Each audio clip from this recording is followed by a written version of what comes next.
마가복음 4장 1절에서 20절 말씀입니다. 조금 길긴 하지만요, 제가 하나님의 말씀을 읽어드리겠습니다. 여러분을 사랑하는 하나님의 말씀을 들으십시오. 예수께서 다시 바닷가에서 가르치시니 큰 무리가 모여들거늘 예수께서 바다에 떠있는 배에 올라 앉으시고 온 무리가 바닷가 육지에 있더라. 이에 예수께서 여러 가지 비유로 가르치시니 그 가르치시는 중에 그들에게 이르시되, 들으라, 씨를 뿌리는 자가 뿌리러 나가서 뿌릴새 더러는 길가에 떨어짐에 새들이 와서 먹어버렸고, 더러는 흙이 얕은 돌밭에 떨어짐에 흙이 깊지 아니하므로 곧 싹이 나오나 해가 돋은 후에 타서 뿌리가 없으므로 말랐고, 더러는 가시떨기에 떨어짐에 가시가 자라 기운을 막음으로 결실하지 못하였고, 더러는 좋은 땅에 떨어짐에 자라 무성하게 결실하였으니 30배나 60배나 100배가 되었느니라 하시고, 또 이르시되 들을 귀 있는 자는 들으라 하시니라. 예수께서 홀로 계실 때에 함께한 사람들이 12제자와 더불어 그 비유들에 대하여 물으니, 이르시되 하나님의 나라의 비밀을 너희에게는 주었으나 외인들에게는 모든 것을 비유로 하나니, 이는 그들로 보기는 보아도 알지 못하며 듣기는 들어도 깨닫지 못하게 하여 돌이켜 죄 사함을 얻지 못하게 하려 함이라 하시고, 또 이르시되 너희가 이 비유를 알지 못할진데 어떻게 모든 비유를 알겠느냐.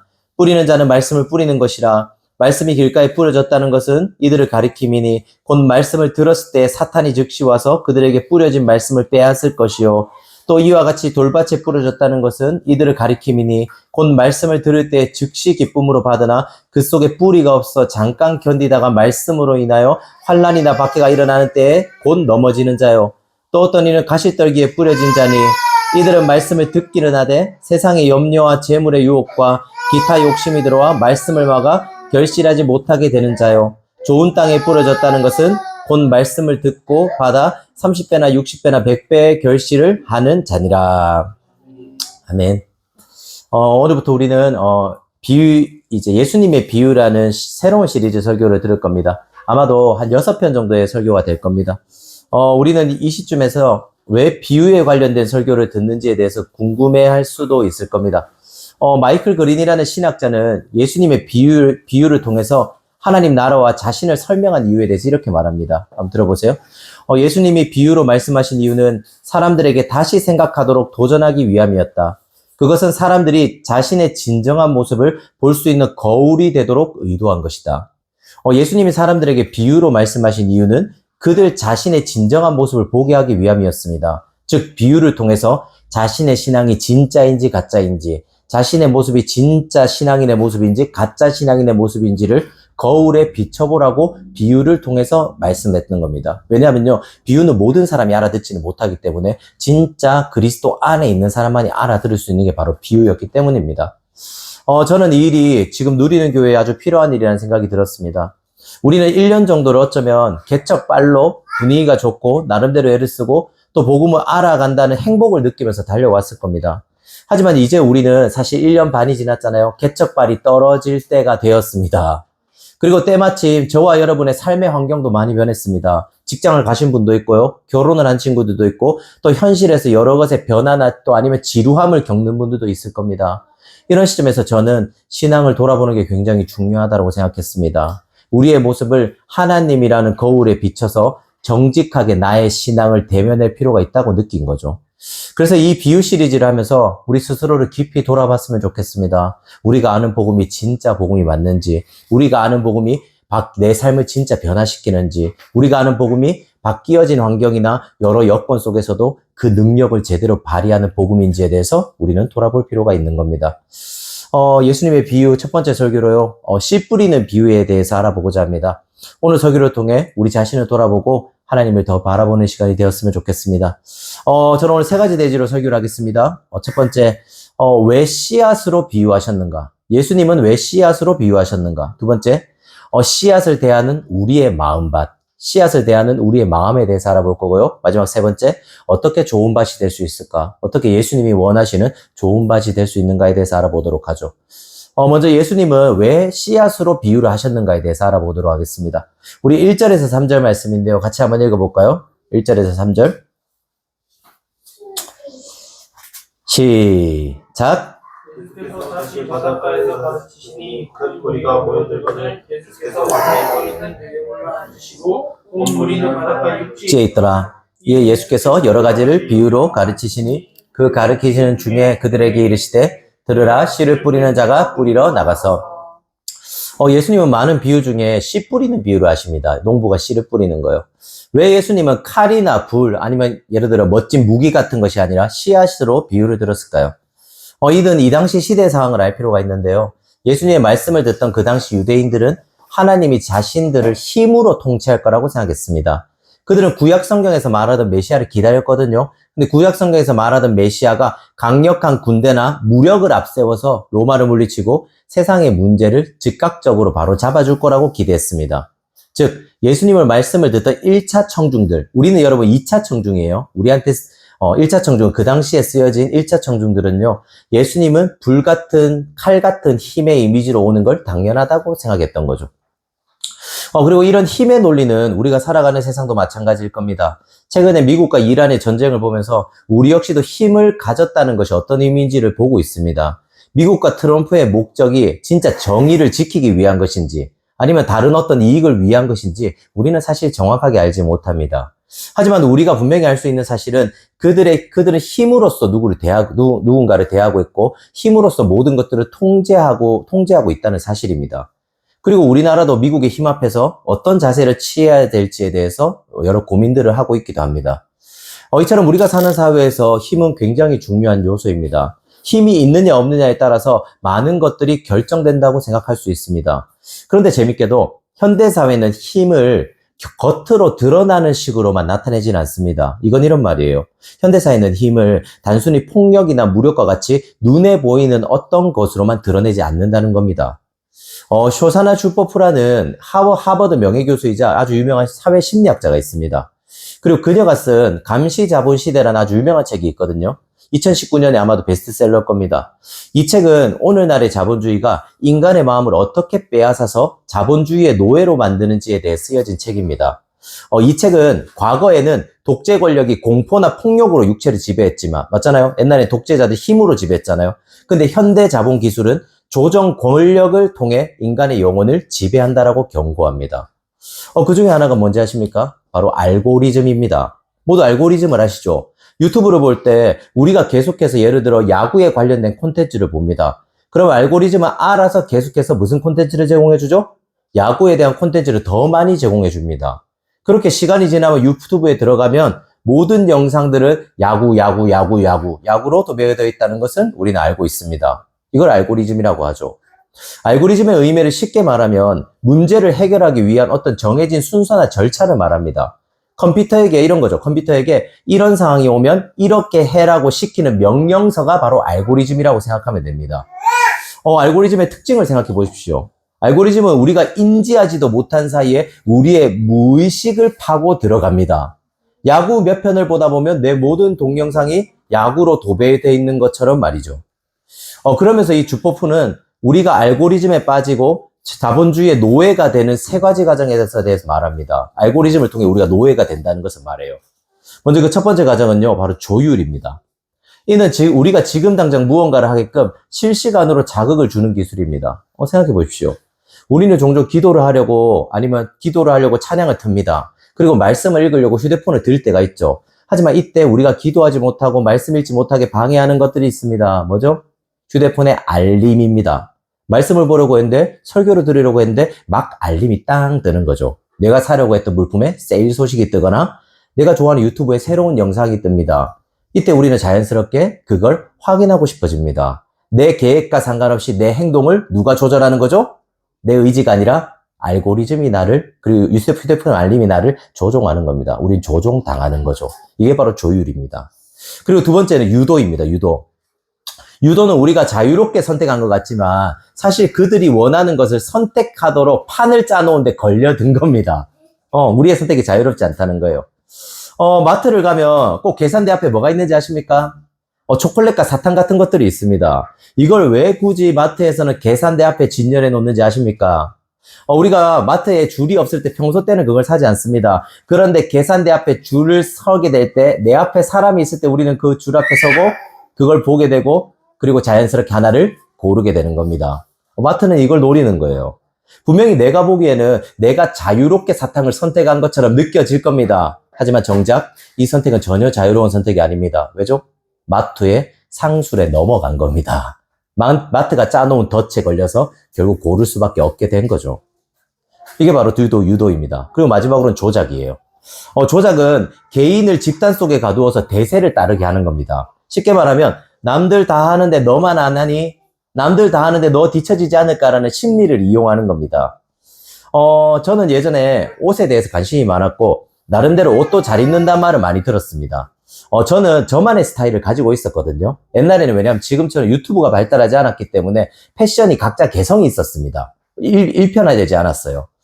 그리고 저는 이 어플을 깔기 전까지는 저만의 스타일을 추구하면서 저만의 스타일에 만족하면서 살았습니다. 이 어플이 과연 뭘까요? 맞습니다. 무신사입니다. 저는 무신사 어플을 깔면서 요즘 패션 트렌드에 대해서 알게 되어서 한 5년 전쯤이에요. 알게 되었습니다. 이전에는 저는 깔끔하게 약간 핏하게 입는 걸 좋아했습니다. 일명 슬림핏을 좋아했죠. 그런데 무신사를 깔고 나니까 아저씨들 빼고는 아무도 슬림핏 옷을 입지 않고 와이드 핏의 바지와 오버핏의 옷들을 입는다는 것을 저는 알게 되었습니다. 그리고 나서 제가 어떻게 했을까요? 대부분의 옷을 새로 사기 시작했습니다. 이전에도 옷이 충분히 많았습니다. 옷을 좋아했기 때문에. 슬림핏 옷은 집에 지금도 차고 넘칩니다. 그럼에도 저는 모든 옷을 오버핏과 와이드핏, 즉 무신사에 뜨는 그 옷들로 사게 된 겁니다. 요즘 트렌드를 따라가게 된 거죠. 그리고 제가 이제 인스타나 다른 데 들어갈 때마다 광고에 늘 뭐가 뜨는지 아십니까? 무신사가 뜨죠. 결국 제가 잃어버린 건 뭔가요? 저만의 개성을 잃어버린 겁니다. 그리고 사실 이때부터 패션을 더 신경 쓰기 시작한 것 같습니다. 나이든 티가 나지 않기 위해서 계속 노력하고 애를 쓴 거죠. 물론 좋은 의미보다는 나쁜 의미에서 그런 걸 더 많이 했던 것 같습니다. 신경을 쓴 거죠. 저는 그렇게 사람들이 흔히 말하는 이런 말 들어보셨어요? 무신사 냄새가 난다. 먼저 하죠. 다 똑같은 옷들, 비슷한 느낌들. 저는 그런 무신사 나는 냄새 나는 남자가 되었고 저의 개성을 잃어버리게 되었습니다. 보이지 않는 집단의 노예가 되어서 대세를 따라갈 수밖에 없는 무신사 냄새 나는 남자가 되고 만 거죠. 그리고 이건 우리의 삶의 다양한 부분에서 나타날 겁니다. 누군가는 집이나 차에서 나타날 겁니다. 누군가는 외모를 꾸미는 것으로, 누군가는 돈과 성공과 명예에 대한 압박 등 여러 다양한 모습으로 나타날 겁니다. 계속해서 다른 사람과 나를 비교하면서 내가 뒤처지는 것 같은 느낌을 들게 만드는 거죠. 그래서 에너지와 시간을 거기에 투자할 수밖에 없습니다. 왜냐하면 이런 식으로 우리의 가치관이 형성되어 있기 때문입니다. 이 같은 작업을 알고리즘이 하는 겁니다. 끊임없이 우리의 삶을 조율하고 유도하고 조작하는 거죠. 이것이 현대사회가 말하는 힘입니다. 우리는 단순히 무력과 폭력에 의해서 지배받고 억압받는 시대에 살지 않습니다. 오히려 나도 모르는 사이에 무의식이라는 힘에 지배당하는 세상을 살고 있는 겁니다. 그리고 이는 보이는 힘에 지배당하는 것보다 훨씬 더 끔찍한 일을 당하고 있는 거기도 합니다. 왜 그런지 아세요? 나는 힘에 지배당하고 있지 않다라고 생각하기 때문입니다. 옛날에 무력으로 힘에 지배당할 때는요, 내가 지배당하고 있다는 걸 알았습니다. 근데 우리가 무의식에 지배당할 때는, 알고리즘에 지배당할 때는 우리가 지배당하고 있다는 사실조차도 잃어버립니다. 내가 선택했다고 착각하는 거죠. 사실은 상술에 넘어간 건데. 이런 의미에서 우리는 예수님이 왜 씨앗이란 비유를 들었는지에 대해 생각해 볼 필요가 있습니다. 예수님은 왜 씨앗이라는 비유를 들었을까요? 세상이 말하는 힘과 예수님의 힘은 완전히 다르다는 걸 보여주기 위해서입니다. 모든 힘들은 우리를 변화하게 만드는 능력이 있습니다. 그리고 세상의 힘도 우리를 변화시킵니다. 우리가 보는 알고리즘도 우리의 사고를 변화시키고 우리를 알고리즘의 노예로 만들어버리기도 합니다. 예를 들어서 정치적 성향이 편중된 사람들을 떠올려 보십시오. 우리 중에도 혹시나 그런 사람이 있을 수는 있겠지만 참고해서 들어주십시오. 이런 사람들의 알고리즘은 오직 자신이 원하는 정치색만으로 가득합니다. 다른 반대쪽은 없습니다. 이런 사람들은 다른 사고를 가지고 싶어도 가질 수가 없습니다. 왜죠? 이미 알고리즘의 노예가 되어 있기 때문입니다. 알고리즘은 우리를 더 개성있고 매력적이고 아름다운 존재로 만들지 않습니다. 오히려 이 알고리즘은 우리에게 시야가 좁고 자기 말이 무조건 맞고 자기밖에 모르는 편협하고 매력적이지 않은 노예로만 만들어버리는 겁니다. 그리고 이런 사람들은 자신과 다른 생각을 가진 사람들을 받아주지 못합니다. 오히려 자신과 다르다는 이유로 그 사람을 죄인 취급해버리죠. 그런 경우 많이 봤잖아요, 우리 실제로. 이런 의미에서 우리의 유튜브 알고리즘을 한번 살펴볼 필요가 있습니다. 그 속에서요, 우리가 우리 알고리즘을 볼 때 과연 우리가 무엇의 노예인지도 깨닫고 알 수 있기 때문입니다. 이처럼 세상의 힘은 우리를 변화시킵니다. 그리고 우리를 어떤 식으로 변화시키나요? 외부에서 조율하고 유도하고 조작하는 방식으로 변화시킵니다. 이게 중요합니다. 즉 외부의 힘에 의해서 변할 수밖에 없게 만듭니다. 이 말을 잘 기억해 놓으십시오. 세상은 우리를 외부의 압박에 의해서 변화시킵니다. 이게 무슨 말일까요? 우리가 원해서 변화한 게 아니라는 겁니다. 우리가 자발적으로 생각하고 고민해서 변화한 게 아닙니다. 제가 무신사 냄새가 나는 남자가 되듯이 그저 힘에 이끌려, 그래서 대세에 이끌려서 대세에 뒤처지지 않기 위해서 우리는 나도 모르는 사이에 변할 수밖에 없어서 변한 겁니다. 그렇게 세상이 원하는 걸 추구하고 따라가는 노예가 자연스럽게 되는 겁니다. 나도 모르는 사이에요. 하지만 예수님이 씨앗을 비유로 드신 건 자신이 말하는 힘은 세상의 힘과 완전히 다르다는 걸 보여줍니다. 씨앗을 생각해 보십시오. 씨앗은 작고 하찮고 연약합니다. 하지만 그 연약함 속에 우리가 뭘 알지 못하는 폭발적인 힘이 숨겨져 있습니다. 어떻게 씨앗이 폭발적인 힘을 가지는지 아십니까? 보십시오. 씨앗이 어디에 심겨지죠? 땅 속에 심겨집니다. 오늘 본문에서 성경은 땅을 우리의 마음이라고 표현합니다. 우리의 마음밭이요. 흔히 이런 표현 쓰잖아요. 우리 민지가 마음밭이 참 좋아. 이런 말 쓰지 않습니까? 씨앗이 마음밭에 심겨지고 그 안에서 어떤 일이 일어나죠? 거기서 새싹이 자라고 흙을 뚫고 올라오고 결국 그 새싹은 아름다운 나무가 되고 열매를 맺게 됩니다. 혹시 여러분 이런 경우 봤습니까? 콘크리트로 나무를 둘러싸는 경우가 있습니다. 근데 그게요, 몇십 년, 몇백 년이 지나면 그 콘크리트를 깨고 나무가 올라오는 경우가 있습니다. 이게 바로 씨앗의 능력입니다. 콘크리트는 외부에서 우리가 어떤 힘을 가해도 깨지지 않습니다. 하지만 나무, 그 안에서 새싹이, 새 생명이 자랄 때 그 콘크리트를 깨고 나와서 나무가 되는 거죠. 제가 무슨 말을 하는지 아시겠습니까? 세상의 힘은 우리를 외부의 압박에 의해서 어쩔 수 없이 변화시킵니다. 팀 켈러는 이걸 이렇게 말해요. 기계적인 변화라고요. 기계적인 변화. 기계적인 성장이요. 즉 뒤처지면 안 된다는 두려움과 남들보다 뛰어나서 살아남겠다는 교만을 자극시킴으로 우리를 성장시키고 변화시킵니다. 생각해 보십시오. 여러분의 삶을 대할 때 여러분은 기쁨을 가지고 삶을 대하십니까? 아니면 어쩔 수 없이 살아야 하니까, 해야 하니까, 안 하면 뒤처지니까 두려우니까 여러분이 그 일을 하고 있나요? 직장에 가서 여러분들 기쁨으로 일하십니까? 이번 한 주 어떠셨습니까? 아니면 어쩔 수 없이 그냥 일하지 않았습니까? 여러분은 공부를 하거나 집안일을 하거나 육아를 할 때 기쁨으로 하시나요? 다른 사람을 섬기는 일이잖아요. 그 모든 것들을. 근데 아니면 어쩔 수 없이 하고 있나요? 그리고 더 나아가서 예배는 어떤가요? 여러분 교회에서 해서 하는 예배, 봉사, 헌신, 헌금 어떻죠? 기쁨으로 하나요? 아니면 어쩔 수 없이 대세를 따라가기 위해서 하고 있습니까? 최 목사가 압박하니까 하는 거죠. 만약에 우리가 이 모든 것들을 기쁨을 잃은 채 어쩔 수 없이 아니면 해야 하니까 하고 있다면 사실 우리는 기계적인 성장을 하고 있는 겁니다. 외부의 힘에 의해서 어쩔 수 없이 살아남기 위해서 성장하고 변화하고 있는 거죠.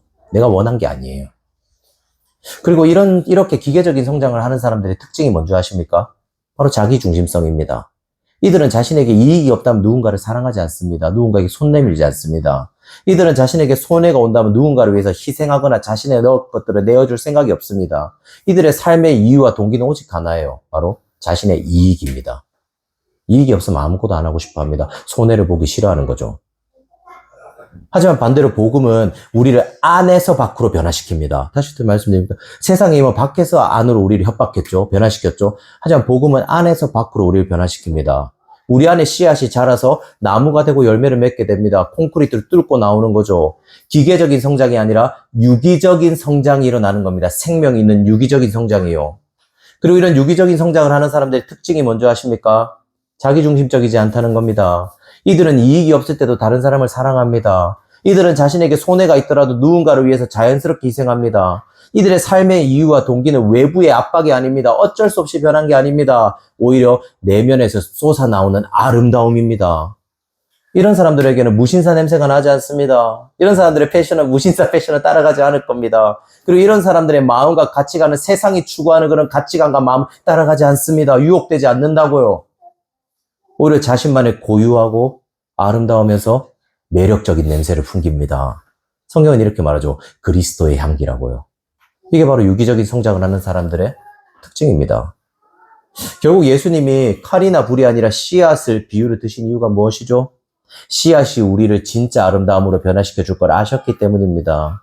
세상의 힘은 우리를 기계적으로 성장시켜서 매력 없고 차갑고 이기적인 사람이 되게 만들 겁니다. 자기밖에 모르는 그런 사람이요.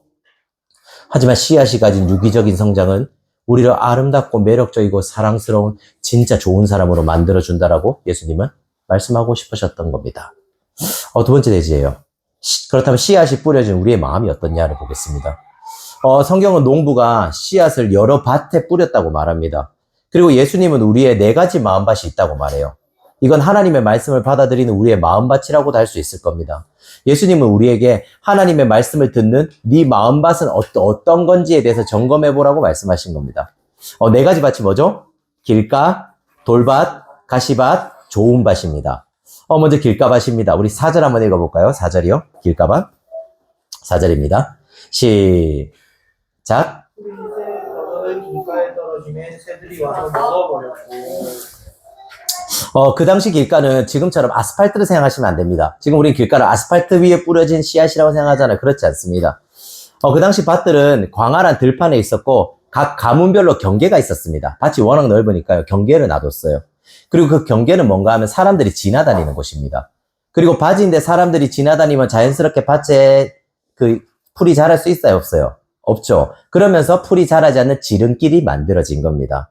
그리고 농부들이 씨를 뿌리면 밭 안에도 씨가 떨어지지만 그 지름길 부분에도 씨가 뿌려졌던 거죠. 이것이 길가밭에 뿌려졌다는 의미입니다. 아스팔트가 아니에요. 하지만 예수님은 길가에 뿌려졌지만 곧 새들이 와서 먹어버렸다라고 말합니다. 이에 대한 해석이 15절에 나오는데요. 제가 읽어드릴게요. 말씀이 길가에 뿌려졌다는 것은 이들을 가리킴이니 곧 말씀을 들을 때 사탄이 즉시 와서 그들에게 뿌려진 말씀을 빼앗는 것이요. 사탄이 하는 일이 무엇인가요? 우리로 하여금 예수 그리스도를 만나고 누리지 못하게 만드는 겁니다. 하나님의 말씀이 길가에 뿌려졌습니다. 그리고 사탄은 이 말씀을 뿌려졌는 데까지는 허용합니다. 하지만 어떻게 하는 거죠? 우리에게 효과가 없도록 만드는 겁니다. 무슨 말인가요? 이런 겁니다. 우리는 매주 설교를 듣고 기독교 문화에 조금씩 젖어들고 있습니다. 그렇게 기독교 문화에 대해서 점점 지적인 동의를 해갑니다. 맞아. 예수님이 그런 존재지. 맞아. 기독교는 그런 곳이야. 하지만 이것이요, 지적 동의 이상으로 와닿지는 않는 겁니다. 설명이나 이론으로는 기독교에 대해서 어느 정도 받아들입니다. 하지만 이것이요, 내 얘기 같지는 않은 겁니다. 나랑은 상관없는 얘기처럼 느껴지는 거예요. 여러분이 예수 그리스도를 인격적으로 만났다면요, 여러분은 반드시 이런 경험을 해봤을 겁니다. 한번 스스로를 돌아보십시오. 성경 말씀이요, 내 이야기처럼 들리는 겁니다. 하나님이 지금 이 순간 나와 함께하고 있는 것처럼 느껴지는 겁니다. 그래, 하나님은 정말 살아있어. 하나님이 진짜 나를 사랑하시고 날 버리지 않는구나라는 걸 여러분이 인격적으로 경험하고 느끼는 겁니다. 이론적인 차원을 넘어서 인격적인 경험을 하는 거죠. 진짜 예수 그리스도가 나의 구주라는 걸 어느 정도 경험하는 겁니다. 하지만 사탄은 이렇게 되지 못하게 만듭니다. 말씀을 그저 말씀뿐이게 만듭니다. 하나님의 사람을 그저 말로만 계속해서 듣던 말일 뿐이게 만듭니다. 하나님이 함께 하신다는 사실은 위로가 아니라 내 머릿속에 있는 그냥 지식일 뿐입니다. 이런 거죠. 그냥 하나님 함께 하시잖아. 잘 되겠지 뭐. 이런 겁니다. 이런 길가밭의 대표 주자들이 누군지 아십니까? 바로 바리새인들과 종교 지도자들이었습니다. 그리고 그들은 구약 성경이 말하는 메시아에 대해서 숱한 지식을 가지고 있었습니다. 그럼에도 눈앞에 있는 예수 그리스도를 어떻게 하죠? 거부하고 핍박하고 심지어 죽이기까지 합니다. 이것이 길가밭의 특징입니다. 하나님 향한 진리는 그저 지식에 머무는 겁니다. 두 번째는 돌밭입니다. 5절 6절 한번 읽어볼까요? 5절 6절 돌밭입니다. 5절 6절 시작. 더러는 흙이 얕은 돌밭에 떨어짐에 흙이 깊지 아니하므로 곧 싹이 나오나 해가 돋은 후에 타서 뿌리가 없으므로 말랐고. 두 번째 이 돌밭의 특징은 싹이 먼저 나옵니다. 하지만 싹이 나왔지만 이내 뜨거운 햇볕 때문에 타서 죽습니다. 우리 16절 17절은 이에 대해서 해석해 주거든요. 들어보세요. 또 이와 같이 돌밭에 뿌려졌다는 것은 이들을 가리킴이니 곧 말씀을 들을 때 즉시 기쁨으로 받으나 그 속에 뿌리가 없어 잠깐 견디다가 말씀으로 인하여 환난이나 박해가 일어나는 때에는 곧 넘어지는 자요. 돌밭의 특징은 말씀을 기쁨으로 받습니다. 오늘 설교를 들으면서 하나님이 자신을 사랑하고 함께 하신다는 걸 느낄 겁니다. 복음이 좋은 걸 경험하고요, 예수님이 우선순위라는 걸 여러분은 말하기도 할 겁니다. 이들은 이론적인 하나님을 아는 것을 넘어서서요, 하나님을 인격적으로 받아들이고 그분을 즐거워하기까지 합니다. 하지만 돌이 있기 때문에 씨앗이 땅 속에 깊이 뿌리 내지는 못합니다. 그 뿌리가 약하니까 어떤 거죠? 자랄 수가 없는 겁니다. 오늘 설교를 듣고 나눔을 하는 순간까지는 예수님 안에서 나를 돌아보고 그분을 사랑하리라고 다짐할지도 모릅니다. 오늘 이 순간까지는요. 하지만 이 내 삶에서 고통이 오고 어떤 문제가 생기면 예수님을 떠나버리는 겁니다. 저는 사역을 10년 넘게 하면서요. 이 10년 동안 한 가지 냉정한 깨달음을 느낀 게 있습니다. 깨달은 게 있습니다. 뭔가 하면요. 저는 모든 그리스도인의 고백을 그대로 믿지 않는다는 겁니다. 다시 한번 말씀드릴게요. 저는 여러분도 마찬가지일 겁니다. 저는 모든 그리스도인의 고백을 그대로 믿지는 않습니다. 제가 만난 많은 사람들은 자신이 예수를 만났다고 말했습니다. 그리고 자신이 예수를 사랑한다고, 자신이 구원을 받았고, 자신의 하나님의 자녀라고 말하기도 했습니다. 하지만 그들 중에 많은 사람들은 제가 보기에는 예수 그리스도를 인격적으로 만났다라고 보기 어려웠습니다. 그들이 하나님을 사랑한다라고 말하기 힘들었습니다. 그들은 수련회 때 은혜를 경험하거나 아니면 어느 시기에 예수님을 잠깐 깊이 알기도 했을 겁니다. 은혜를 경험한 거죠. 이 부분을 잘 들어주십시오. 하지만 그들은 감정적으로 예수 그리스도를 고백하는 경우가 많았습니다. 그들은 예수 그리스도를 받아들이고 사랑하는 듯 보였지만 이내 어떤 어려움이 닥쳤을 때, 어떤 갈등이 생겼을 때 그리스도를 버리고 떠나는 경우를 저는 실제적으로 많이 봤습니다. 그리고 팀켈러 목사님도 이에 대해서 이렇게 말합니다. 들어보세요. 돌밭의 사람들은 뿌리가 부족해서 식물이 햇볕을 견딜 수 없는 얕은 땅과 같습니다. 그들은 열기를 견디지 못합니다. 그리스도가 자신의 삶을 변화시켰다고 말하며 그분에 대해 매우 기뻐하지만 삶의 어려움이 닥치고 고통이 닥치고 소중한 것을 잃기 시작하면 곧바로 하나님께 등을 돌리고 내가 이런 것들을 누릴 수 없다면 기독교가 무슨 소용이 있겠는가? 예수 그리스도가 무슨 소용이 있겠는가라고 말합니다. 무슨 말인지 이해하시겠습니까? 씨가 흙밭에 뿌려졌다는 건 결국 이들이 예수 그리스도를 감정적으로 만났을 때는 그분을 따르고 그분을 사랑하는 것처럼 보입니다. 보이기도 하고 실제기도 하죠. 하지만 현실에 가서 어려움을 만나고 그리스도보다 더 사랑하는 사람을 만나거나 그리스도보다 더 사랑하는 것을 경험하고 그리스도 때문에 갈등을 경험하게 될 때 이들은 하나님을 떠나고 하나님을 모른 척하게 됩니다. 잘 자라는 듯 보였지만 실제적으로 뜨거운 햇볕이 내려 쬐니까 어떤 거죠? 예수님을 사랑하지 않는 진짜 모습이 드러나게 된 겁니다.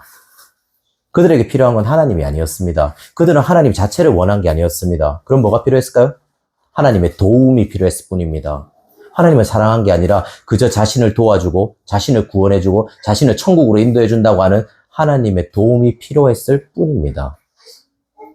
이게 돌밭의 특징이에요. 세 번째는 가시밭길입니다. 우리 7절 읽어볼까요? 가시밭길 7절. 7절입니다. 시작. 더러는 가시떨기에 떨어짐에 가시가 자라 기운을 막음으로 결실하지 못하였고. 이 부분을 주의해서 들어주십시오. 많은 신학자들이 가장 경계하는 거 바로 이 가시밭길입니다. 왜냐하면 현대 그리스도인들의 상당수가 여기에 속하기 쉽기 때문입니다. 보십시오. 길가와 돌밭은 어느 정도 티가 납니다. 저 사람은 예수를 받아들였구나. 아니면 저 사람은 잠깐 감정적으로 예수를 받아들인 거구나라고 말이죠. 그리고 실제로 이들은 예수 그리스도를 쉽게 떠나기도 합니다. 눈으로 보기에도 저 사람은 예수를 안 믿는 사람이라고 판단하기가 쉽습니다. 하지만 세 번째 길가밭은 구별해내기가 쉽지가 않습니다. 왜 쉽지 않을까요? 이들은 복음을 버리거나 교회를 떠나지는 않기 때문입니다. 이 길가밭 사람들은 늘 교회 안에는 있습니다. 우리 18절, 19절 볼까요? 길가밭 사람들의 특징을 어떻게 말하는지 제가 읽어드릴게요.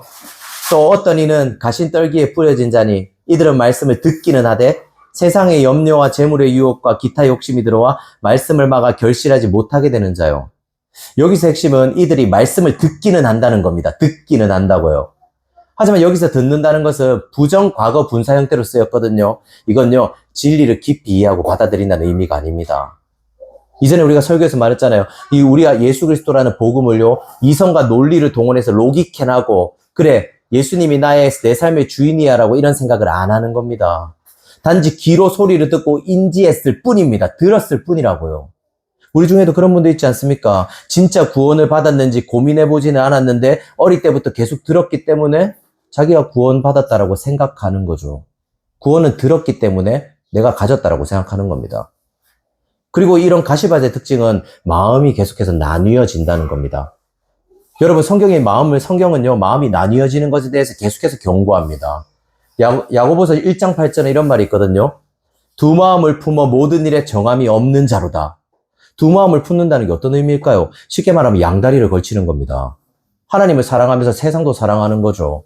19절을 보시면 세상의 염려와 재물의 유혹과 기타 욕심이 들어와서 말씀을 가로막는다라고 말합니다. 여기서 염려한다는 의미가 바로 마음이 나뉘어진다라는 상태를 말합니다. 마음이 나뉘어진 상태요. 생각해 보십시오. 우리가 어떨 때 염려하나요? 우리가 어떨 때 걱정하죠? 어떨 때 두려워하나요? 성경은 말합니다. 하나님이 너의 아버지다. 하나님이 널 입히고 먹이시고 살리시고 돌보신다. 그러니 염려하지 말아라. 그런데 우리에게 염려가 들어옵니다. 그리고 하나님이 날 입히시고 먹이시고 살리실 것이 믿어지지가 않습니다. 내가 잘 대처하고 잘 준비해야 된다는 압박이 오는 거죠. 자, 이때 우리의 마음이 어떻게 되는 거죠? 분명히 하나님을 신뢰할 때는 한 마음이었습니다. 그런데 우리 안에 염려가 들어올 때는 마음이 어떻게 되나요? 두 마음으로 쪼개집니다. 마음의 분열이 일어나는 겁니다. 이 존 파이프 목사님은 이런 나눠진 마음에 대해서 잘 분석한 글을 썼습니다. 한번 들어보십시오. 에베소서 2장 2절과 3절은 사람들이 사탄을 따를 때 자신의 욕망에 억지로 끌려가는 것이 아니라 불경건한 욕망에 굴복하는 것임을 가르칩니다. 사탄은 우리가 말씀을 굳게 붙잡으면 더 나은 무언가를 포기해야 한다는 느낌을 주어 말씀을 빼앗아 갑니다. 그는 위대한 사기꾼입니다. 미국에서 그는 돌밭이 아니라 가시밭에 집중합니다. 사탄이 말입니다. 그는 박해의 위험보다도 하나님의 말씀에 광신하지 않으면 모든 것이 더 나아질 것이라는 기만적인 약속으로 말씀을 빼앗습니다. 그래서 하나님의 말씀으로 신앙생활을 시작했던 수많은 사람들이 그의 거짓말에 넘어가 삶에서 말씀을 잃어버립니다. 무슨 말인지 아시겠습니까? 사탄은 우리에게 뿌려진 말씀이라는 씨앗이 자라지 못하게 하기 위해서 안간힘을 씁니다. 그리고 우리의 마음을 나누기 위해서 사탄은 두 가지 일을 합니다. 첫 번째는요, 하나님의 말씀을 붙잡으면 내 것을 포기해야 한다는 느낌을 주는 겁니다. 이 마음은 우리 모두 공감할 거예요. 우리는 주일에 말씀을 듣고 나눔을 하면서 하나님의 말씀대로 살아가고 싶다는 갈망을 느낄 겁니다. 그렇게 삶이라는 전쟁터로 무장하고 나아가고 월요일이 오는 거죠. 그리고 월요일, 화요일, 수요일, 목요일, 금요일이 됩니다. 이때 여러분의 모습은 어떻죠? 대부분의 힘을 잃어버렸을 겁니다. 주일에 다짐한 그 전투력은 온데간데 없어지는 거죠. 왜 그런가요? 삶의 전쟁터에서 무언가를 계속해서 포기해야 되는 상황을 만나는 겁니다. 그리고 그때 하나님의 말씀에 순종하는 게 손해처럼 느껴지게 만드는 거죠. 하나님의 뜻에 순종하는 것이 내 삶에 도움이 안 되고 날 고통스럽게 만든다라고 생각하는 겁니다. 그렇지 않습니까? 그리고 사탄은 하나님의 말씀, 사탄의 전략 두 번째는요, 하나님의 말씀에 너무 빠지지 말라라고 말합니다. 이런 거예요. 생각해봐. 네가 하나님의 말씀에 빠질 때 사람들은 너를 광신도라고 할 거야. 널 향해 예수에 미친 사람이라고, 정말 비합리적이고 비논리적인 사람이라고 말할 거야. 그러니까 정신 차려. 예수가 필요한 건 맞아. 구원은 받아야 돼. 하지만 너무 빠져드는 건 너에게 도움이 안 돼. 그러니까 적당히 가려서 받아들이고 순종해. 사탄은 예수님을 받아들이라고 말하진 않습니다. 받아들이지 말라고 말하진 않습니다. 오히려 어떻게 하죠? 순종하지는 말라고 말합니다. 뭐죠? 살을 주고 열을 치는 거죠. 결국 사탄은 우리로 하여금 계속해서 마음이 나누어지게 만듭니다. 하나님께 집중하는 게 아니라 계속해서 하나님과 세상 사이에 양다리를 걸치라고 말하는 거죠. 그리고 이런 일이 일어날수록 우리는 질식할 수밖에 없습니다. 질식이라는 단어를 잘 생각해 보십시오. 19절에 말씀을 막아라는 말이 있는데요. 이거는 헬라어로 심포니고라고 하는데 이 의미가 바로 질식시키다입니다. 질식시키다. 사람이 목을 졸라서 질식시키고 죽인다는 말입니다. 그리고 식물에 이거를 대입하면 어떻게 되죠? 식물이 목이 말라서 죽게 된다는 의미입니다. 사탄은 우리를 단 한순간에 목을 쳐서 죽이지 않습니다. 아니, 정확하게는 사탄에게 그럴 능력이 없습니다. 여러분을 죽일 능력은 없습니다. 하지만 사탄에게 이런 능력은 있습니다. 우리의 목을 조여올 수 있는 능력은 있습니다. 그리고 우리는 사탄이 우리의 목을 조여올 때 염려하고 걱정하고 두려워하고 불안해하면서 우리의 마음은 여러 가지로 나눠지게 됩니다. 무슨 말인지 아시겠습니까? 보십시오. 우리의 마음의 에너지가 100입니다. 그런데 우리가 이번 주에요, 돈 때문에 50을 염려한 거예요. 50의 에너지를 썼습니다. 그럼 얼마가 남죠? 50이 남습니다. 근데 또 이번 주에 자녀 때문에 30을 걱정하고 두려워했습니다. 그럼 얼마가 남나요? 20이 남습니다. 그리고 내 마음대로 하고 싶다는 욕망이 이번 주에 15를 차지했습니다. 20 중에 15를 차지한 거죠. 자, 그럼 남은 에너지는 얼마인가요? 5입니다. 수학을 잘 하시네요? 산수인가요? 우리는 5 정도를 복음을 기억하고 적용하는 데 쓰는 겁니다. 왜 많은 그리스도인들이 신앙생활을 하는데 기쁨을 잃어버리고 답답하고 불안한 마음이 드시는지 아십니까? 여러분도 그런 적이 있을 겁니다. 이건 단순히 여러분이 나쁜 짓을 해서 그런 게 아닙니다. 내 속의 마음이 계속해서 나뉘어지기 때문입니다. 우리의 에너지를 복음이 아니라 자꾸 다른 곳에 쓰고 있기 때문입니다. 이때 우리는 질식하게 됩니다. 사탄은 우리의 목을 조르고 결국은 숨을 못 쉬게 하고 복음의 능력을 잃어버린 세상 사람들과 별반 다름없는 그런 조금 비참하고 불쌍한 그리스도인이 되는 겁니다. 참 비참하지 않습니까? 이렇게 되면. 그래서 팀켈러 목사님은 이렇게 양다리를 걸친 그리스도인이 다른 어떤 사람보다 가장 불쌍하다라고 표현합니다. 왜 그런지 아십니까? 팀켈러의 말을 들어보십시오. 첫 번째 그룹은 불행하지 않습니다. 두 번째 그룹도 불행하지 않습니다. 길가밭과 돌밭을 말하는 거예요. 그들은 기쁨으로 가득 차 있었고 그리스도께서 그들에게 유익을 주지 않는 것처럼 보이자마자 떠났습니다. 그리고 마지막 좋은 밭도 네 번째 좋은 밭이죠. 삶에서 열매를 맺는 기쁨을 알기 때문에 불행하지 않습니다. 길가밭 사람들은 하지만 세 번째 길가밭 사람들은 그리스도께 헌신했지만 여전히 다른 일을 하고 있는 유일한 사람들입니다. 예를 들어 당신은 자신의 일이 너무 중요하다는 것을 알고 있습니다. 당신은 자신의 우선순위가 올바르지 않다는 것도 알고 있습니다. 다른 것들이 그리스도를 밀어내고 그리스도를 질식시키고 있습니다. 당신은 자신의 삶에서 열매를 찾을 수 없을 겁니다. 해마다 변화도 보이지 않고 남들의 성장을 이루지도 못하게 하며 당신을 통해 다른 사람의 삶이 변하는 모습도 볼 수 없습니다. 숨이 막히고 오직 당신만이 비참함을 느낍니다. 생각해보세요. 길가밭과 돌밭은요, 결국에 예수 그리스도를 버리고 자신의 행복을 찾아 떠납니다. 결론적으로 말하면 구원은 받지 못하지만 이 사람들은 마음은 편합니다. 왜냐하면 스스로 행복하다고 찾아서 떠난 게 예수님 바뀌니까요. 마음은 편할 거예요. 하지만 길가밭 부류는 하나님을 떠나지도 않고 도망치지도 않습니다. 왜냐하면 이미 하나님을 통해서 구원을 받는다는 이미 많은 것들을 알고 있기 때문에요. 하나님을 떠나기는 찝찝한 거예요. 왜냐하면 구원은 받아야 되거든요. 천국에 대해서는 알고 있거든요. 그러니까 떠나기가 두렵고 찝찝한 겁니다. 하지만 하나님 안에서 그분을 누리는 것은 더 두렵고 걱정되는 일인 거예요. 세상의 것을 온전히 추구하지 못하는 일은 나에게 더 두려운 일이 됩니다. 이들은 여전히 하나님 안에 있습니다. 하나님을 벗어나지 않습니다. 하나님을 떠나지는 않습니다. 하지만 실질적으로 하나님을 누리지는 못합니다. 왜죠? 자신의 삶을 질식시키고 있기 때문입니다.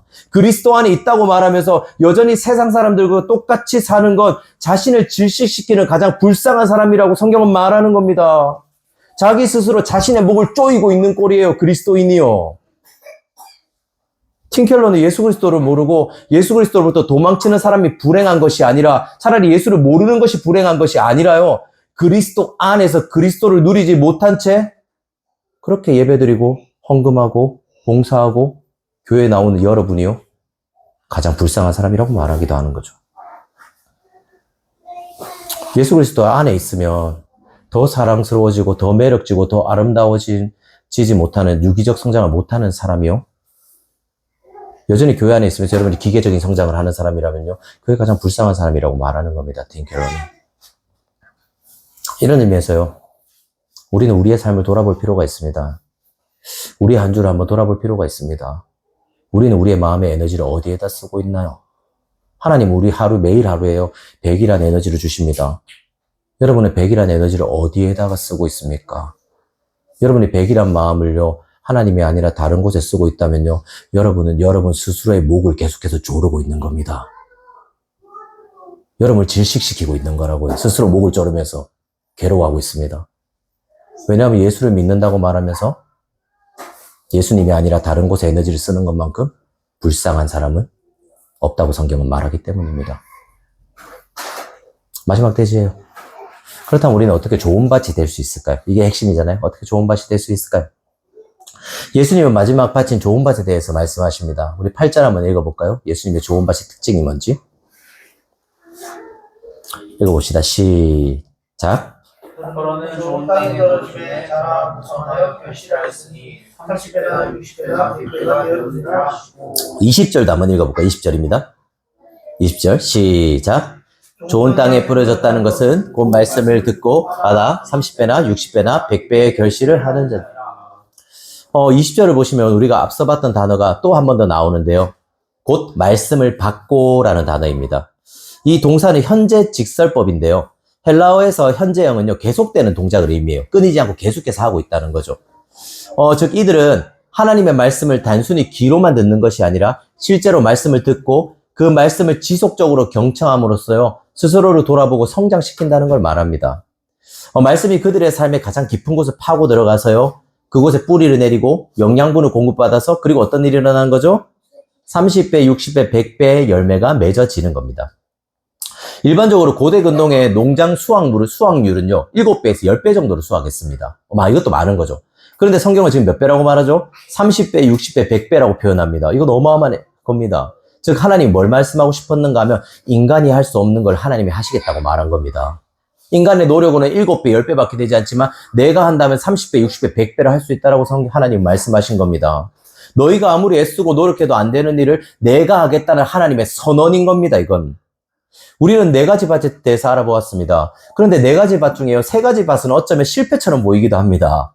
그럼 혹시 이런 질문이 들지 않으십니까? 저는 들었는데요. 성경은 하나님을 농부라고 표현합니다. 그럼 이 농부는 역사상 가장 위대하고 뛰어난 농부인 거잖아요. 하나님이 농부니까. 그런데 상식적으로 생각해 보십시오. 완벽한 농부가 길가나 돌밭이나 가지밭에 씨를 뿌리겠습니까? 아니요, 그런 일은 절대로 없을 겁니다. 완벽한 농부들은요, 씨앗이 가장 잘 자랄 수 있는 좋은 밭에만 씨앗을 뿌릴 겁니다. 왜죠? 그게 확률적으로 실패가 없기 때문입니다. 좋은 농부는요, 뛰어난 확률을 가지고 좋은 밭에다 씨앗을 뿌리는 사람이 좋은 농부라고 우리는 표현할 겁니다. 그런데 하나님이라는 농부는요, 실패처럼 보이는 길가, 돌밭, 가시밭에도 씨를 뿌립니다. 역사상 가장 완벽한 농부가 가장 어리석어 보이는 일을 하는 겁니다. 씨를 낭비하는 것처럼 보이는 거죠. 우리는 이 지점에서 하나님이 어떤 분인지에 대해 생각해 볼 필요가 있습니다. 성경은 하나님이 실수가 없는 분이라고 말합니다. 그 하나님이요, 절대로 실패할 수 없는 하나님이라고 말합니다. 그런데 하나님 왜 대체 이렇게 실패처럼 보이는 일을 하시는 걸까요?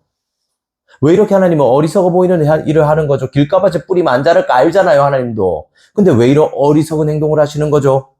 답은 간단합니다.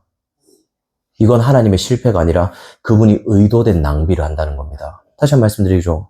하나님이 길가, 돌밭, 가시밭에 뿌리는 건요, 그분이 실패를 의미하는 게 아니라 의도된 낭비를 하는 겁니다. 그분이 생각이 있다고요. 지금의 농사법은 땅을 먼저 갈아엎습니다. 농경지가 있으면 갈아엎고 그 다음 돌이나 가시나 이것들을 제거한 다음에 그 다음 씨를 뿌립니다. 그게 확률이 높죠. 이건 근데 기술이나 도구가 굉장히 발달했기 때문에 가능한 일이기도 합니다. 그 당시 고대 근동 지역의 농사법은요, 먼저 씨를 뿌렸습니다. 왜냐하면 이게 논을 갈 수 있는 기구나 이런 것들이 많이 없었어요. 이게 능력이, 기구나 도구가 떨어졌습니다. 그래서 먼저 씨를 뿌린 다음에 그 다음에 땅을 갈아엎었습니다. 우리 현대와 반대인 거죠. 농부는 왜 길가, 돌밭, 가시밭에 씨를 뿌리는 어리석은 일이 했을까요, 그럼? 답은 간단합니다. 그곳은 지금은 길가고 돌밭이고 가시밭일지 모르지만 농부의 쟁기질을 통해서 그곳은 결국 갈아엎어질 거고 좋은 밭을 만들겠다는 농부의 자신감과 굳은 의지가 들어있었기 때문입니다. 무슨 말인지 이해하시겠습니까? 하나님은 어리석은 분이 아닙니다. 하나님은 실패하시는 분이 아닙니다. 심지어 하나님은 의미 없는 낭비를 하시는 분도 아니십니다. 그분은 그곳을 좋은 밭으로 만드실 생각이었고 자신이 뿌릴 씨앗의 생명력을 믿었습니다. 어떤 정말 강력한 씨앗은 모든 걸 다 뚫고 나오잖아요. 그분은 실패한 밭인 우리에게 오셔서 씨를 뿌리고 우리를 좋은 밭으로 만드실 계획과 의지를 가지고 계셨던 겁니다. 낭비한 게 아니라고요. 한번 생각해 보십시오. 밭이 스스로를 갈아엎을 수 있나요?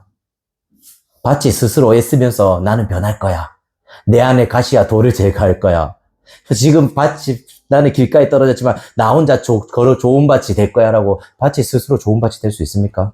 아니요, 절대 그런 일이 있을 수 없습니다. 밭은 스스로를 변화시킬 수가 없습니다. 우리는 이 본문을 대할 때 대체적으로 우리의 밭을 바꾸자, 우리의 밭을 기경하자라는 설교를 많이 들었을 겁니다.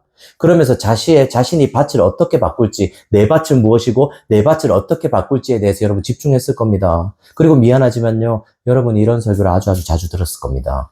네 마음을 바꿔라. 그리고 네 마음밭을 바꾸고 거기 예수님을 초대해라. 이런 설교를 말이죠. 하지만 오늘 본문이 말하는 건 그런 게 아닙니다. 어쩌면 오늘 본문은 그와는 비교도 안 될 위대한 말을 우리에게 해줍니다. 이렇게 말이죠.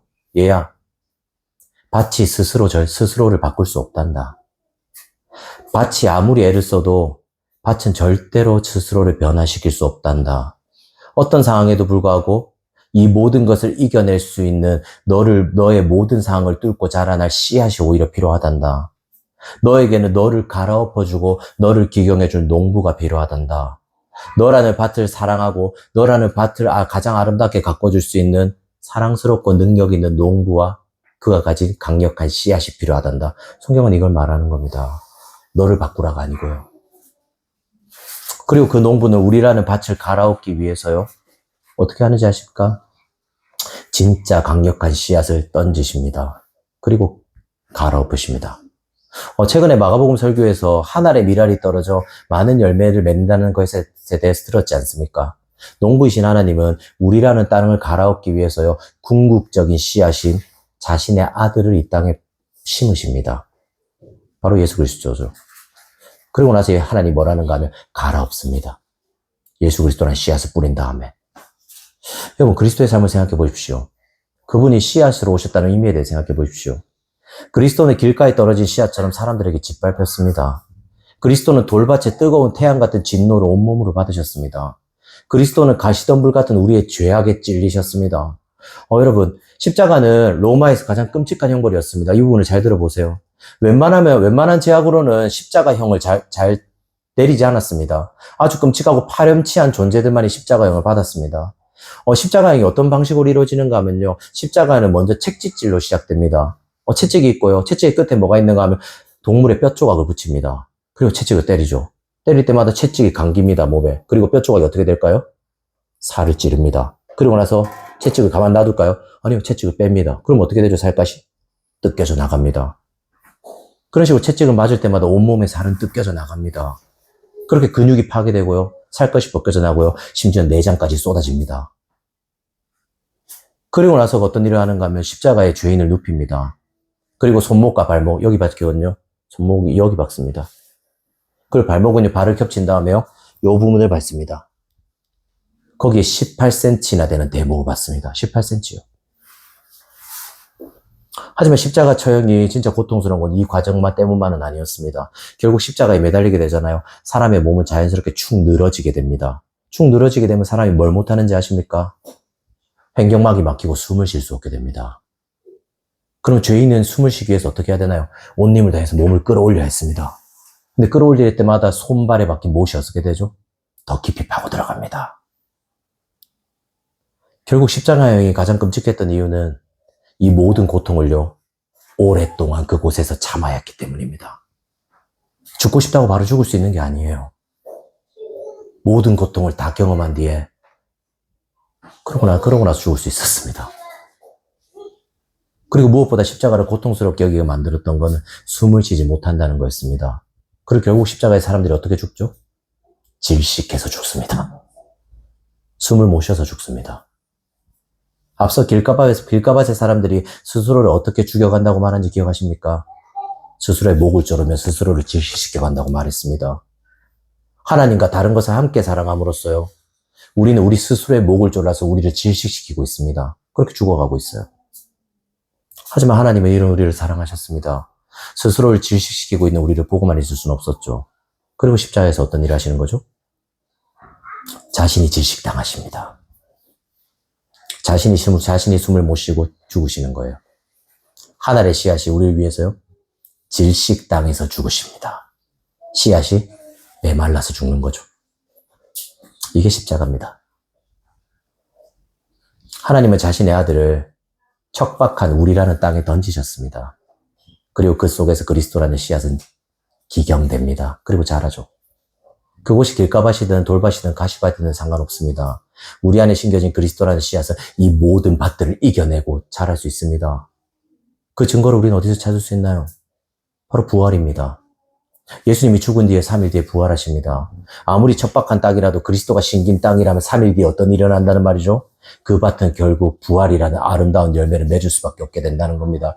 결국 그 밭은 당신이 여러분이 어떤 밭이든 상관없이요, 예수 그리스도라는 씨앗이 심겨지고 여러분이 그 예수 그리스도의 씨앗을 믿고 의지한다면요, 결국 30배, 60배, 100배의 열매를 맺게 되는 겁니다. 성경은 단순히 너희가 좋은 밭이 되어야 한다, 그래야지 하나님이 그 속에서 자랄 수 있다고 외부의 힘에 의한 기계적인 성장을 요구하지 않습니다. 성경은 우리에게 협박하지 않습니다. 성경은 우리에게 너가 안 자라면 어떻게 되는지 보자라고 말하지 않습니다. 성경은 오히려 우리 안에 심겨진 예수 그리스도라는 씨앗이 얼마나 위대하고 아름다운지 보라고 말합니다. 농부가 뿌린 그 씨앗이 겉으로 나타나 보이나 결국 이것이 그 땅 속에 묻힐 때 얼마나 파괴적이고 강력하고 위대한지를 보라고 말합니다. 콘크리트를 뚫고 나올 거라고 말하는 거죠. 그렇게 농부의 마음과 씨앗의 위대함을 알게 될 때 우리의 마음은 안에서 밖으로 변하는 유기적인 변화를 하게 되는 겁니다. 진짜 아름답고 매력적이고 좋은 밭이 되는 거죠. 우리의 마음밭이 기경되는 겁니다. 예수 그리스도라는 씨앗으로 말미암아요. 성경이 말하는 좋은 밭은 단순히 어떤 상태를 말하는 게 아닙니다. 네가 좋은 밭인지 봐라 정도를 말하는 게 아닙니다. 오히려 하나님과 우리가 어떤 관계를 맺고 있는지를 보라고 말합니다. 그리고 하나님과 우리가 이런 관계를 맺게 될 때 결국 어떤 열매가 맺힌다고요? 30배, 60배, 100배의 열매가 맺힌다라고 성경은 말하는 겁니다. 마지막으로 제 이야기를 하나 해드리고 마치도록 하겠습니다. 저는 최근에 여러분에게 애견남이 되게 해달라는 기도 제목을 냈습니다. 오늘도 감사 제목에 냈잖아요. 저는 개인적으로요, 짜증이 참 많은 사람입니다. 그리고 이 짜증은 대부분 여러분에게 가지 않습니다. 누구에게 갈까요? 저희 아내와 저희 가족에게 갑니다. 최근에 제가 짜증을 굉장히 심해졌는데요. 아내와 이 얘기를 하게 되었습니다. 아내는 이렇게 묻더라고요. 당신 요즘 왜 이렇게 짜증이 심해요? 그리고 저는, 그러게 내가 왜 이렇게 짜증이 심할까라고 아내와 얘기를 통해서 돌아보게 되었습니다. 그리고 아내와의 나눔을 통해서 제가 현실에 대해서 불안해하고 염려한다는 사실을 알게 되었습니다. 마음이 나뉘어져서요, 제가 예수님을 생각하는 게 아니라 마음이 나뉘어져서 저를 질식시키고 있었던 거죠. 그렇게 원인을 알게 된 저는 이 짜증을 이겨내기 위해서 나름대로 노력을 했습니다. 가족들에게 부드럽게 말하려고 노력하고 욱하는 순간에도 짜증이 나려고 하는 순간에도 참으려고 노력했습니다. 그래서 제가 여러분에게 애견남이 되게 해달라고 기도 요청을 한 거죠. 하지만 저는 그렇게 짜증나고 화를 내고 싶은 순간에 그렇게 안 내려고 수고하고 노력했음에도요, 저의 짜증과 화를 없애는 것이 쉽지 않다는 걸 발견했습니다. 저를 압박하고 강요하는 제가 이렇게 살아야 돼, 내가 이런 사람이 돼야 돼라는 기계적인 성장이요, 결코 저의 마음밭을 갈아엎을 수 없다는 것을 알게 된 겁니다. 그리고 그때부터 저는 짜증이 날 때마다, 짜증이 날 것 같은 상황이 오기 전에요, 계속해서 저 스스로에게 복음을 말하기 시작했습니다. 저의 나뉘어진 마음에 하나님을 깊이 생각하기 시작했던 거죠. 이렇게 말했습니다. 저는 저에게, 인곤아, 불안해할 필요 없어. 하나님이 너의 아버지야. 네 마음밭은 엉망일지 몰라. 네 마음밭은 결코 좋은 밭이 아닐지 몰라. 하지만 하나님이 너의 농부야. 그분이 너에게 예수 그리스도라는 씨앗을 심겼어. 인곤아, 이 씨앗을 믿어. 이 씨앗은 결국 자랄 거야. 이 씨앗은 결국 너의 모든 연약함을 뚫고 나서 널 아름답게 만들 거야. 네가 상상하지도 못할 그런 열매를 맺게 할 거야. 그러니까 인곤아, 불안해하지 말고 사랑으로 가족을 대해.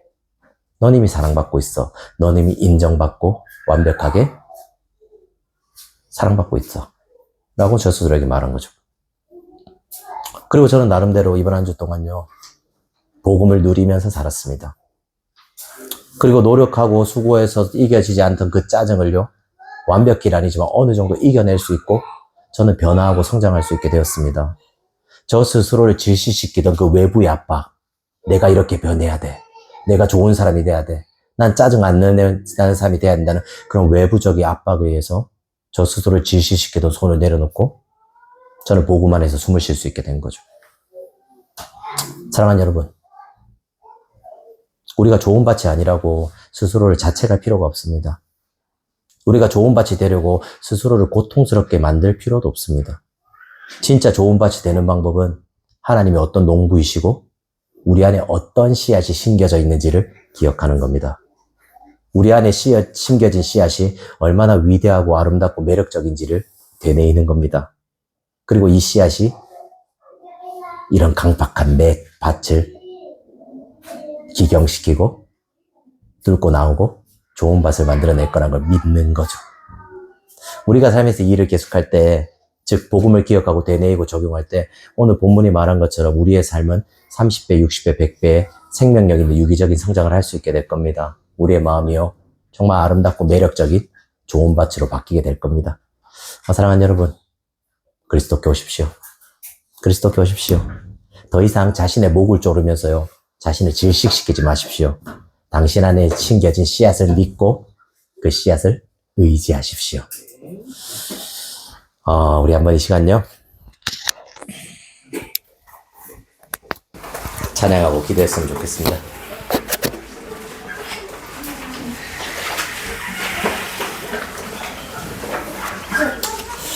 이 찬양은요, 제가 옛날에 좀 많이 되게 들었는데요. 저는 이 찬양을 들을 때마다 하나님이 참 따뜻한 분처럼 느껴지더라고요. 성경은 하나님이 우리에게요, 참 좋은 농부라고 말해요. 그리고 그분은 뭐라고 말했죠? 실수하거나 실패하지 않는 분이라고 말합니다. 여러분의 마음밭이요, 길가밭일 수 있거든요. 여러분의 마음밭이 돌밭이고 가시밭일 수 있습니다. 하지만 하나님이 거기에다 뭘 한 것인 거죠? 씨앗을 뿌렸어요. 그리고 여러분 안에 뿌려진 씨앗을 그 어떤 밭도 기경할 수 있는 예수 그리스도라는 씨앗입니다.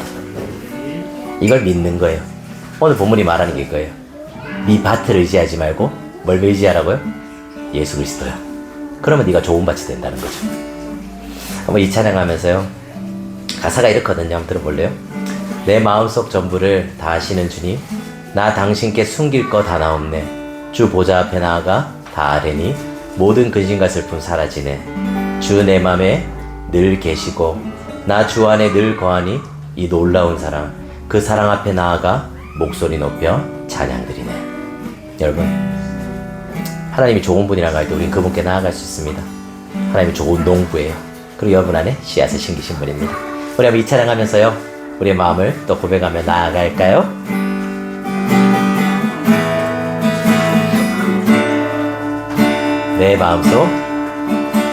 내 마음속 전부를 아시는 주님, 나 당신께 숨길 것 하나 없네. 주 보좌 앞에 나아가 다 아뢰니 모든 근심과 슬픔 사라지네. 다시 한번 내 마음속 전부를, 내 마음속 전부를 다시는 주님, 나 당신께 숨길 것 하나 없네. 그 보좌 앞에 나아가 다 아뢰니 모든 근심과 슬픔 사라지네. 주 내 맘에 늘 계시고 나 주 안에 늘 거하니 이 놀라운 사랑, 그 사랑 앞에 난 나아가 목소리 높여 찬양. 주 내 맘에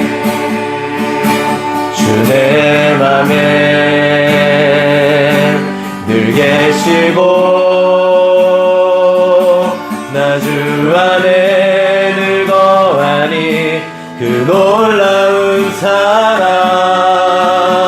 그 사랑 앞에 난 나아가 목소리 높여 찬양 드리네. 우리 2절로 찬양할까요? 내가 어디에 있든 주 함께 하시니 내가 서 있는 이곳 바로 천국. 주 보좌 앞에 나아가 따라니 주의 은혜와 사랑 넘쳐나네. 주 내 맘에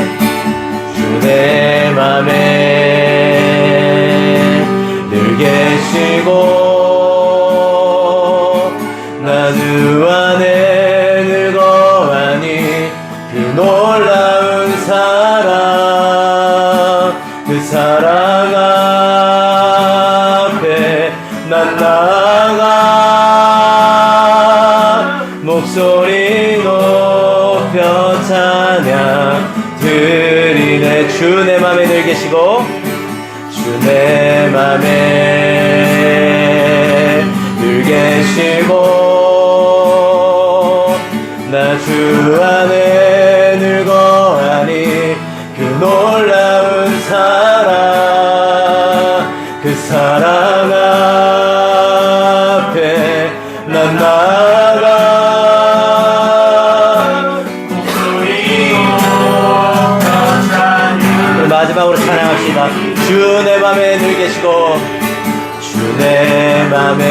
아멘. 늘 계시고 나 주 안에 늘 거하니 그 놀라운 사랑 그 사랑 앞에 난 나가 목소리 높여 찬양 드리네. 아멘. 우리 한번 기도할까요?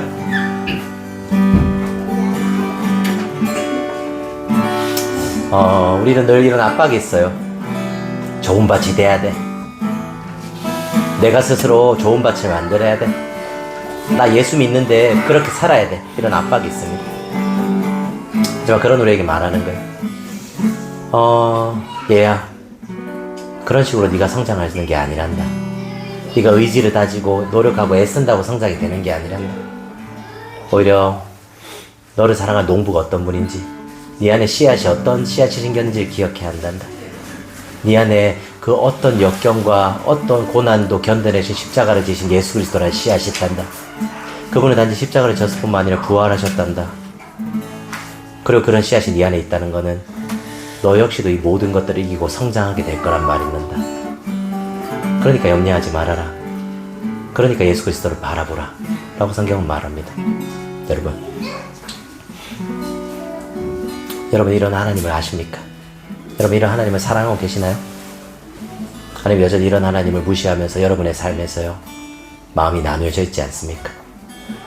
여전히 하나님 우리에게 100이라는 에너지를 줬는데 다른 곳에 더 많은 에너지를 쓰지 않았나요? 이번 한 주 그렇게 살지 않았습니까? 하나님 그런 우리를 불쌍히 여기세요. 그런 우리에게 하나님이 씨앗을 뿌리세요. 그런 우리를 버리지 않으시고요 예수 그리스도의 씨앗을 심으시고 우리를 변화시켜 갈 겁니다. 우리는 그래서 예수 그리스도를 생각할 때요 좋은 밭이 될 수 있는 거예요. 우리 한번 기도합시다. 하나님, 나는 좋은 밭이 아닙니다. 나는 길가밭이고 돌밭이고 나는 가시밭입니다. 하지만 내 안에 예수 그리스도의 씨앗이 심겨져 있습니다. 결국 난 좋은 밭이 될 겁니다. 결국 나는 하나님이 기뻐하는 그런 밭이 될 겁니다. 하나님, 난 당신을 믿습니다. 나의 가운데 일해달라고요. 이 시간 우리 한번 기도하며 나아갑시다. 하나님, 나는 돌밭입니다. 나는 길가밭이고 하나님, 나는 가시밭입니다. 나는 여전히 내 마음에 선한 것을 찾아볼 수 없고 여전히 내 마음은 하나님 앞에서 완악하게 굳어있음을 고백합니다. 하나님, 나에게 은혜가 필요합니다. 하나님, 나에게 당신이 주시는 그 예수 그리스도를 바라볼 수 있는 은혜가 필요합니다. 나의 힘으로 나의 능력으로 내 밭이 변하지 않습니다. 나의 어떠함으로 나의 밭이 변하지 않다는 걸 난 알고 있습니다. 나 주 안에 늘 거하며 당신의 놀라운 사랑을 경험하기 원합니다. 정말 내 안에 심겨진 씨앗이 어떤 씨앗인지, 나에게 씨앗을 뿌린 농부가 어떤 분인지 난 돌아보기 원합니다. 하나님, 나의 힘으로 변하는 것이 아닙니다. 오직 예수 그리스도가 나에게 심기시 예수 그리스도라는 씨앗으로 나는 변할 수 있습니다. 당신으로 말미암아 난 좋은 밭으로 변할 걸 나는 믿습니다. 지금은 당장 좋은 밭이 아닌 것처럼 보일지 몰라도 내 안에 예수 그리스도를 끊임없이 묵상하고 내 안에 그리스도를 끊임없이 사랑할 때 나는 내가 좋은 밭이 될 걸 정말 확신하며 믿으면서 나아갑니다. 내 안에 열매가 30배, 60배, 100배 열매가 맺힐 것을 나는 믿으면서 나아갑니다. 내 힘으로 할 수 없는 그 일을 하나님이 할 수 있다는 걸 난 믿게 될 겁니다. 하나님, 나의 가운데 예수 그리스도를 더 많이 생각할 수 있게 도와주십시오. 하나님이 사랑 안에 거할 수 있게 도와주십시오. 하나님, 사랑 안에서 내가 당신을 누릴 수 있게 도와주십시오. 아버지를 만나 아버지를 사랑하며 당신의 씨앗이 내 안에 심겨졌다는 걸 기억할 수 있게 도와주십시오. 하나님을 더 누릴 수 있게 도와주십시오. 하나님 아버지 감사합니다. 우리는 길가고 돌밭이고 가시밭입니다. 그리고 밭은 스스로를 변화시킬 수 없습니다. 하지만 우리에게는 진짜 좋은 농부가 있습니다. 그리고 우리 안에는 진짜 강인하고 아름다운 우리를 위해서 목숨을 바치신 예수 그리스도라는 씨앗이 있습니다. 우리는 이 씨앗을 믿습니다. 이 씨앗은 우리를 변화시킬 겁니다. 그리고 그 농부는 우리를 사랑함으로써 이 씨앗으로 말미암아 우리에게 30배, 60배, 100배의 결실을 보게 할 겁니다. 하나님, 내 안에서 일하심을 믿습니다. 난 당신을 바라보기 원합니다. 이 모든 말씀 예수님의 이름으로 기도드렸습니다. 이제는 주 예수 그리스도의 은혜와 하나님 아버지의 값없는 사랑과 성령님의 감화 감동과 교통하심이